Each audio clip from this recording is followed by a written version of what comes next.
రంగారెడ్డి జిల్లా షాద్నగర్ మండలం రాయకల్ గ్రామంలో దొంగలు బీభత్సం సృష్టించారు. నక్కల యశోద తన కుమార్తె వద్దకు మహబూబాబాద్ నగర్ వెళ్లగా ఇంట్లో ఎవరు లేని సమయంలో ముగ్గురు దుండగులు చోరీకి పాల్పడ్డారు.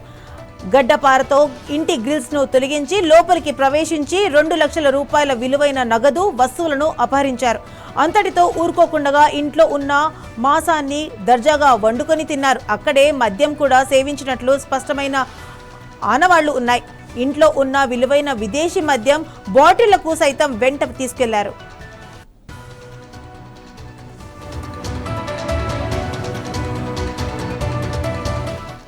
లక్ష రూపాయల నగదుతో పాటు ఐఫోన్, ఖరీదైన వాచ్, టీ షర్ట్లను కూడా దొంగలు ఎత్తుకెళ్లారు.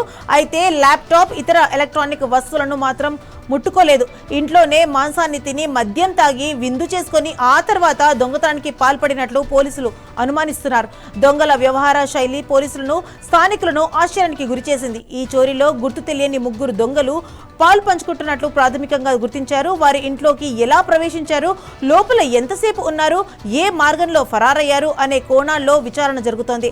పరిసర ప్రాంతాల్లోని సీసీ కెమెరా ఫుటేజ్ను పోలీసులు క్షుణ్ణంగా పరిశీలిస్తున్నారు.